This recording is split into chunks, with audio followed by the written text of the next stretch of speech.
Hello guys, and welcome back to another Atomic Cards video. Today we've got something a little bit different for you. We are showing off or talking about some of our armies that have done well over the last few tournaments. It's often talked about in the GBHL community and slightly further afield, but it's quite hard to find examples of armies and army lists that are placed well at tournaments and things like that.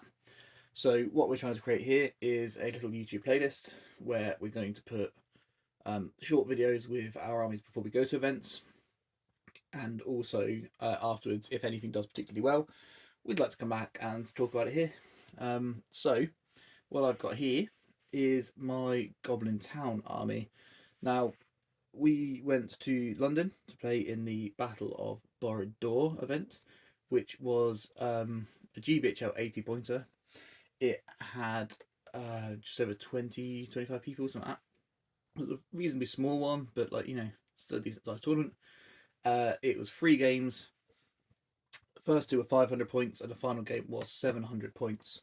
So my 500 point contingent, and I finished second in that event, just so that we all know. So it's done all right. My 500 point contingent was pure Goblin Town. So leading my army in the middle here was the Goblin King. He's got Gollum, and he has got 16 Goblin Warriors with him, all of whom have axes. Then off to the side here, I've got Grinnah. He's got 12 Goblins. I've got a captain. He's got 12 Goblins. And I have in the back there a mercenary captain with 9 Goblins. So all of my Goblin Warriors have axes. The captains that can have axes have axes. The ones that can't have swords. And then my 200 point drop hit was the Spider Queen, the Bat Swarms, and Giant Spider. So, yeah, came second in the end at the event. Actually, the first 2 games were fairly tight wins, and then the final game was an absolute blowout. So for the scenarios, we played retrieval, we played something that wasn't retrieval, Clash by Moonlight, and we played Contest Champions. So I won all 3. The first 2 were fairly tight. The last one was a 12-0 win. And due to the scoring system of this event, that launched me up to second place, tied with top, which was quite nice. So how this army works.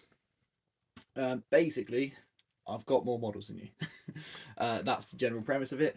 At 500 points, most people, you look at it and you go, we're going to have about the number of points divided by 20. So you're looking at about 25 models or so. In here, I have got something close to 50, I think it is. 12, 24, 40, 49. Yeah. Over 50 models. So for objective-based missions, I'm already at a huge advantage there, in that for the most part, I'm 2-1 outnumbering my opponent. But my numbers are pretty low. So you'd think we'd be scared of heroes, but in the middle there, I've got the Goblin King and Gollum, who can deal with pretty much any and all threats. And we won the final game Contest Champions 12-0 because of those 2. We killed the leader turn 1 with those 2 combining. So the Goblin King killed their leader. And that was it, basically. That's game. There's not an awful lot he can do about it.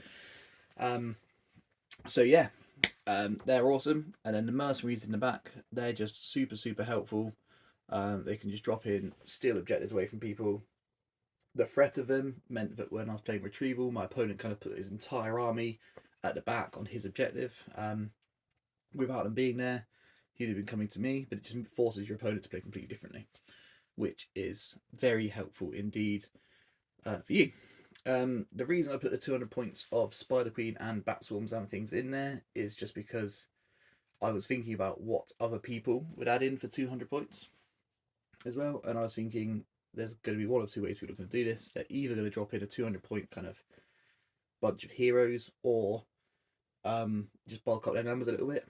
I'm not too concerned about bulking up the numbers because I already have the numbers. So the Spider Queen went in. She is a great little kind of hero assassin or troop muncher, especially as 2 Bat Swarms. And it basically meant that on the vast majority of the scenarios, I can steal objectives at ease with those Bat Swarms. The Spider Queen have broodlings and things like that. Now, that all sounds well and good, but there are obviously a few scenarios that we are scared of with this army. So, first of all, Lords of Battle is quite a concerning scenario. My only real hope is that if you get Lords of Battle, what I tend to do is hope that either I can surround, trap, and keep the kill count to within, so they don't have double the kill count of me, and I hope to bring them down that way. Normally by using the Goblin King's heroic combats and things to churn through a couple of troops, like a couple of guys a turn, and to swing the numbers massively in my favour early on. Or I've actually in the past just let the Goblin King and the Spider Queen pretty much work on their own and dropped a lot of troops back, which has been quite fun as well, because it just leaves you 2 hero monsters up smashing around and hoping for the best.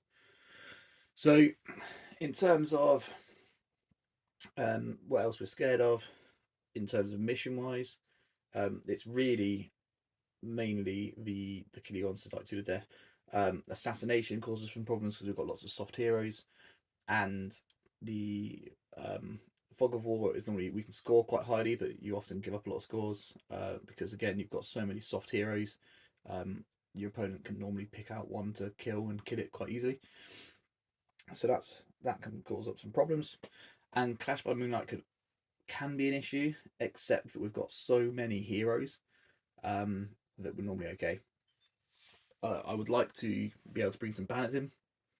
So one of the things I might look at is bringing in some, instead of using a Spider Queen, something like Azog's Hunters or Azog's Legion, to be able to bring in a banner bearer just for things like to the death, where you can actually have a banner and get those VPs, things like that. But I don't think it's necessary. We still do okay without it.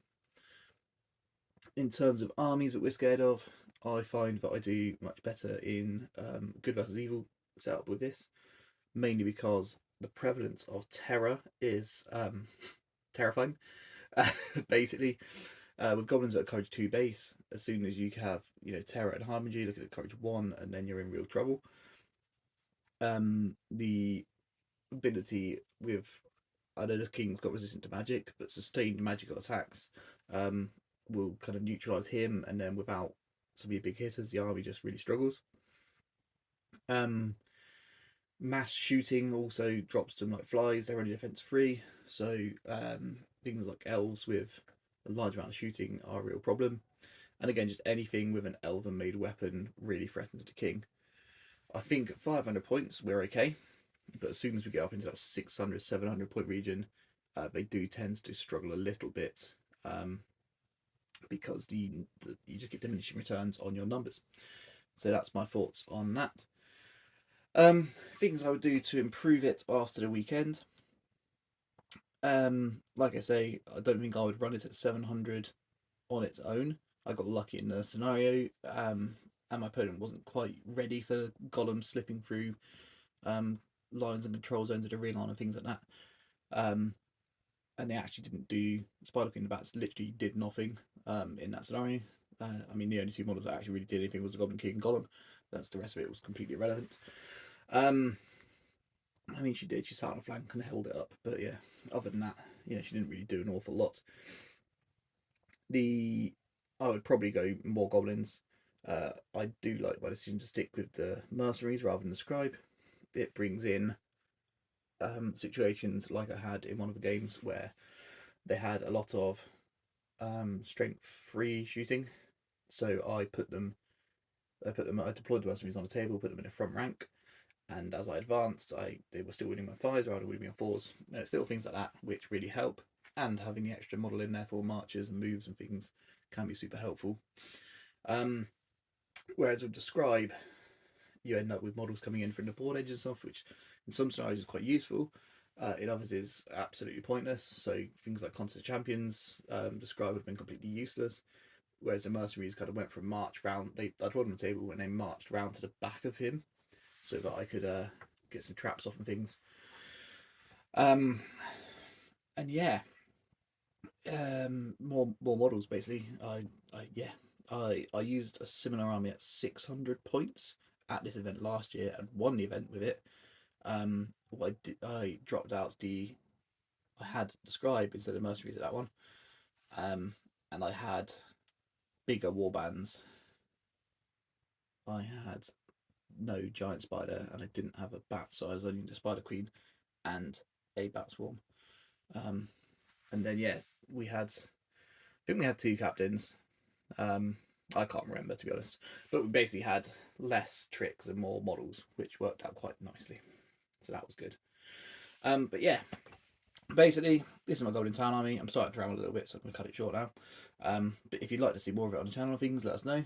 But we just thought it'd be a really useful tool to pop it up there, and hopefully you guys find it interesting. Let us know if not. Cheers guys.